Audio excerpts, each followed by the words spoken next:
Welcome back to B&G Hockey, where it's always black and gold. Zach Senyshyn was the final RFA the Bruins had to sign this offseason, and they finally came to terms on a new deal. Let's talk about it. The team signed Senyshyn to a one-year, two-way deal with a cap hit of $750,000. As we all know by now, he was selected with the 15th overall pick in the infamous 2015 draft.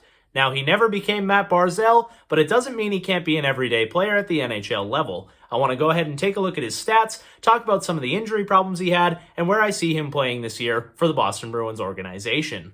Last season, Senyshyn played in 8 games for the Boston Bruins, scoring 0 goals, 0 assists, and was a -1. His entire NHL career has only been 14 games so far, where he has 1 goal. Sadly for him, though, it was an empty net. But hey, it still counts, and it's more NHL goals than I have, or probably most of the people watching this video have, so he'll take it. He also has 2 assists for a total of 3 points. So it's not the best numbers in his little NHL time, but I do think he's been effective when he's been with the Bruins. He just really hasn't had a chance, and the stats haven't added on to his good play. He has been okay at the AHL level. Last year in 18 games with the Providence Bruins, he had 7 goals, 6 assists for a total of 13 points, and was a +3. His entire AHL career, he's played in 192 games, scoring 40 goals, 39 assists for a total of 79 points, and is a -1.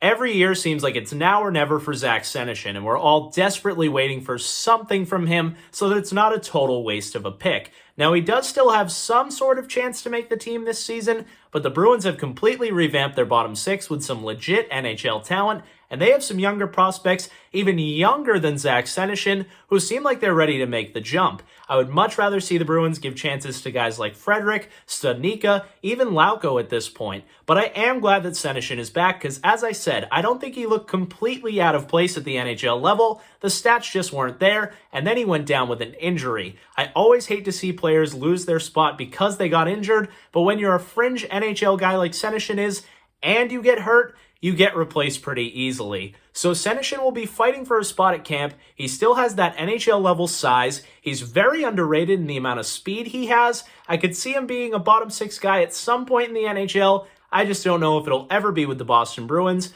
but I'm glad he's back. He's added depth to a team that already has quite a bit of depth after this offseason. So at the end of the day, it's really not that big of a risk for the Boston Bruins, and hopefully Senyshyn can finally bring a little bit of something that we've all been looking for. Let me know your thoughts down below in the comments. What do you think of this deal? Are you happy to have Senyshyn back? And do you think this is finally the year that he breaks out and gives us something?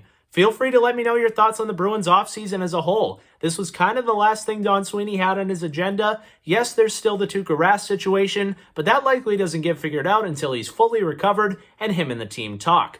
All in all, I like that this Bruins offseason was about adding depth. And whether you like him or not, Zach Senyshyn is a part of that. If you enjoyed this video, make sure to give it a big like. And if you haven't already, the season's coming up quick, so that means more videos from me. So make sure you subscribe.